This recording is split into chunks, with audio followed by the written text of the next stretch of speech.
Chip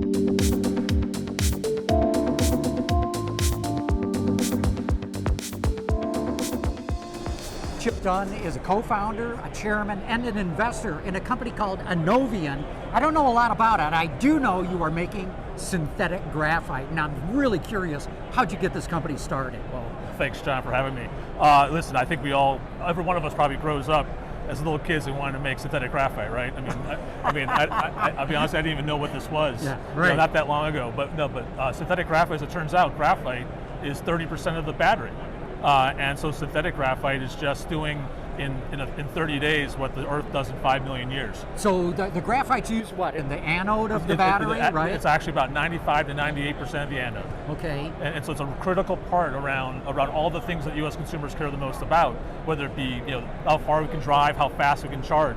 And so the anode's what's really helping us get there, and graphite is the key material in the lithium-ion battery. But right now, China's got a lock on all graphite production, right? Oh, China has, I think if you look at a lot of the market shares, it's at least 90% of the production capacity of synthetic graphite, about 70 to 80% or more of natural graphite. And so China is just dominating this, and they have for 30 years as they've been building out that supply chain. This is our chance now to be building out the local, more regional supply chain for America, bringing great jobs back to America and building out a supply chain for our electric vehicle and lithium-ion battery business. Well, I'll confess, I know nothing about this. How do you make synthetic graphite? Well, this is the great irony, is that today, the anode, the graphite that we use in the anode, the best material that we can use happens to be fossil fuel based. It just happens to be effectively a waste product of the fossil fuel process, refining process. So we buy petroleum coke, and we use that petroleum coke and convert it in the course of about 10 or 15 steps into material that's 99.99% pure graphite. So battery ready. Battery ready. Today we are the only North American capacity to make anode grade synthetic graphite at a commercial scale. We already have trucks on the ground and satellites in the sky, and we're really excited about being part of this whole energy transition story. Where's the company based? Where are you making this? So headquartered in the Midwest in Chicago right now, but our current facilities are a combination of assets that we have in West Virginia and outside Niagara Falls, which is where our predecessor companies kind of came together. But our long-term vision includes 3 expansion plants of real scale. Our first one's going to be in Bainbridge, Georgia, southwestern Georgia, great quail country, and about 45 minutes north of Tallahassee. And we're really excited about being part of that whole climate tech corridor that's being built up in the southeastern U.S.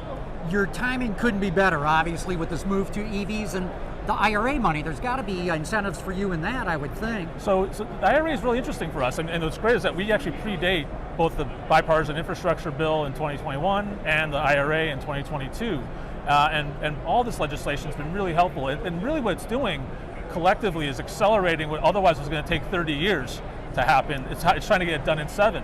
And so for us and for our customers, which are the battery makers and to a lesser extent the OEMs, we are working directly arm in arm with them to create next generation batteries that can qualify for all these incentives that are baked into the various legislation. But this goes beyond automotive, right? Absolutely. So what else? So we got automotive customers in our pipeline. We have ESS or electric storage system customers in our pipeline, grid storage.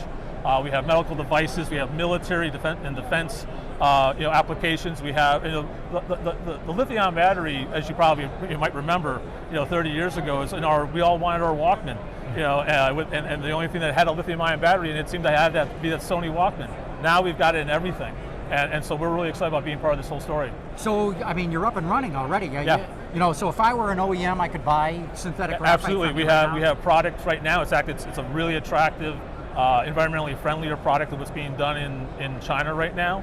It's probably about 60% less carbon intensive. How so? How do you get in that? Our production process just uses slightly different methodologies versus the Chinese, and our performance, our characteristics are substantially similar. So we can create a much more friendly, or especially over the longer term as we refine that process, but a much friendlier decarbonization story versus our Chinese incumbents, and really make this not just about beating China and reshoring jobs and creating this great supply chain but also about doing it right by the environment as well. So here at this the battery show, they had a speaker from the Department of Energy. I'm told after his speech was done, he made a beeline for your booth here. He did. Would you believe I actually missed him? I literally was like walking, like it's such a maze here. There's so much activity, but I'm hoping he stops by again after this. Yeah. So you've got the eye of the DOE and others. So we were so fortunate last fall to get to be awarded a $117 million grant